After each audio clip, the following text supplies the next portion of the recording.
conversation, right? So because I think the whole entrepreneurship journey, be it on ETA or if you want to start from zero, it's a very personal one, and it will affect, especially if you have a family, you have some dependencies, right? So what kind of topics that you spoke to your wife, were there like pain points or any tips and tricks that you can share with the participants? I mean, at least I can speak personally, right? Yep. So because even a few months or 1 year before we actually jump into it, we start to sort of downsize the lifestyle, right? You trade your car for a more basic car, and then you start to think about, hey, you'll go for the expensive holiday. Let's go now. Because next few years you may not get to go for expensive holidays anymore. Right. So I think the important part, at least for myself, was my wife wasn't working, right? She was trying to go back to the workforce after having kids, but didn't, right? So really the coincidence was that really just a few months before I'm supposed to start this, she already found a job.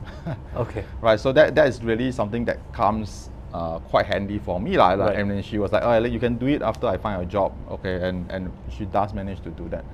Right, so I think that open conversation with your significant half is quite important, right? And to manage to agree on that milestone and really the sacrifices, right, that we and also the family has to make in order to jump into something like this. Right? Okay, so let's look at your background, the PE background. I think some of you guys are here from finance backgrounds as well. If you could just go back and just shift your time frame back while you were still at EDBI or Maybank and so on and so forth, right? What were the kind of like the best experiences during those times that would have actually prepared you for life at Growth? Yeah. I mean, I would say, right, I think we all come like a corporate, right? So I think our perspective is very different from an SME, right? Because I think even as and my clients are SME, right? And a lot of SME that we deal with. But I think the basic idea is that it's very easy to maybe run or manage an SME, right? I mean, I wouldn't say it's easy. I mean, it's doable, right? To, let's say, start a company from scratch, whether it's acquire a company, a mom and pop shop, right? And then basically you are more self-employed than business owner, right? Basically, you as an accountant, you can do the accounting work yourself, right? And you have your own firm, and you have your own client, you have a small team, and you probably make a very good living, right? But you are still technically self-employed because you are exchanging your hours for work, right?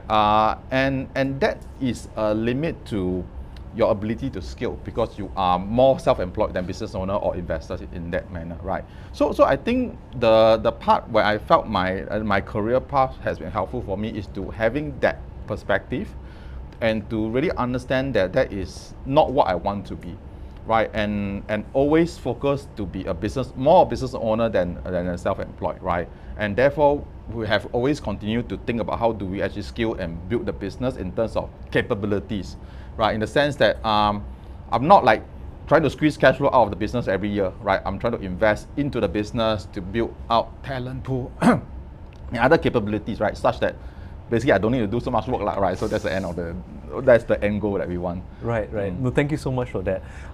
Then now moving the timeline towards growth instead, right? So putting yourself there, coming from large companies like Maybank, EDBI, and now coming to a 20-30 man shop, right? How does managing teammates, managing your workers, how has that shifted from a characteristic perspective, and how would you kind of like give probably advice to the participants here, like what should I prepare from a mental perspective? So I think it's really quite different, right? Because I mean, when you work in whatever role, you have your scope of work is very limited to whatever. Yeah, you're hiring people in your department, right? If you're a team lead, you hire people in your teammates or your juniors, whatever, right? So, and generally you can look for people with the same skill set, the same upbringing, the same kind of background. Maybe if you're in investing, finance, you look for people who are more finance folks, right?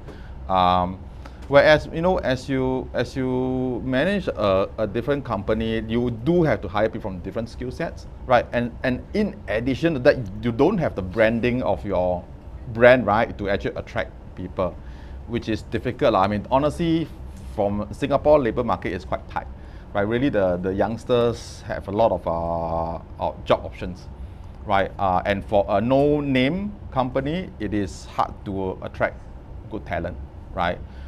So that is a limitation, right? But at the same time, what I find today's world very interesting, right? Because the whole concept of offshoring, you know, people can use the word remote, and the whole thing about using AI in your work also, right? It does give us a lot of freedom to imagine what is possible, right? But really, as an entrepreneur, the challenge is not imagining, is choosing the right thing to do, because really everything is possible, right? And you don't have the constraint of your corporate bosses to say you don't have budget, don't do this, right?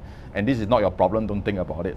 Whereas as an entrepreneur, everything can be done. And then the challenge is, what should you do, right? So this is the difficult part. Okay, so again, sorry, I'm just jumping from a timeline perspective kind of thing.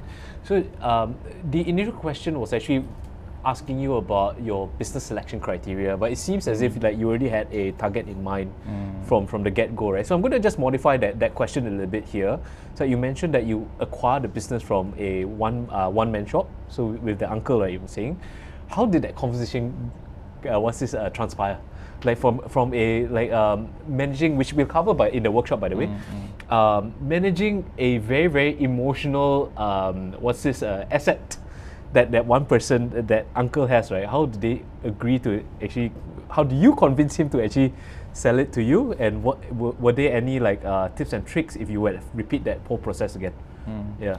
Maybe I tweak that part a little bit. Yeah. I mean, so before I started Growth, right, because my background is in sort of M&A, sort of deal making, right, obviously when I think about entrepreneurship, the natural idea was to do similar stuff, right, M&A, and really you do like business brokering, right, you know, fundraising, that kind of deal.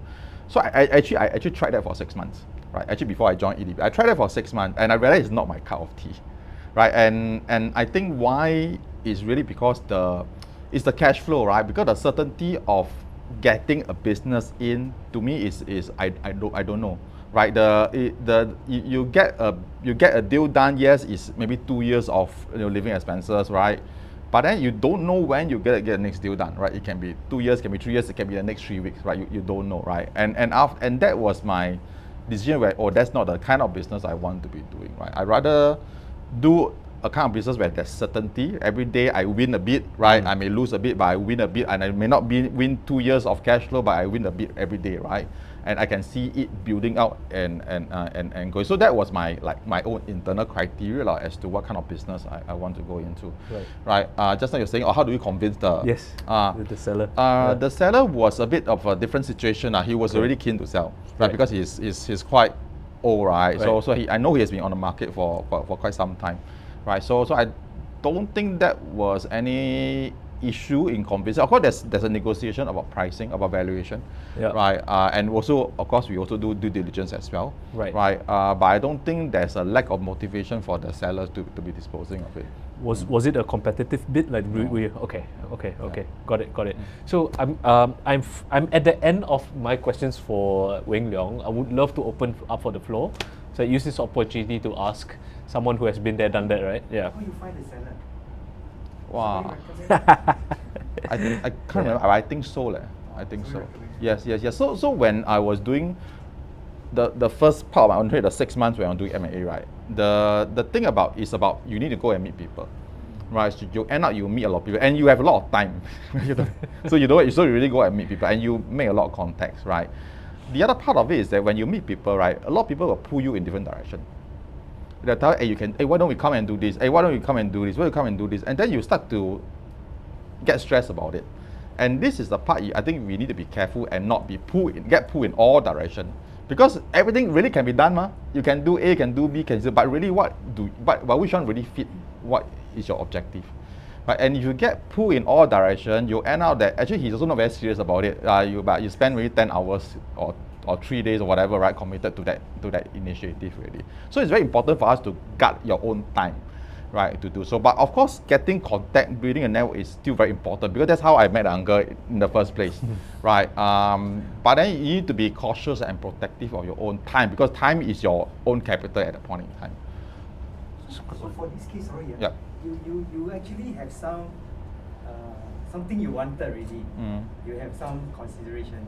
So what happened that you met this uncle, the criteria seems to match it. Actually, I met the uncle even before we decided to do this, right? It's just, so that's why when my friend and we said, let's start this, I said, hey, I immediately think of the uncle, right? And started to say, why don't we just pull the trigger on that one, right? And so that's why it's about the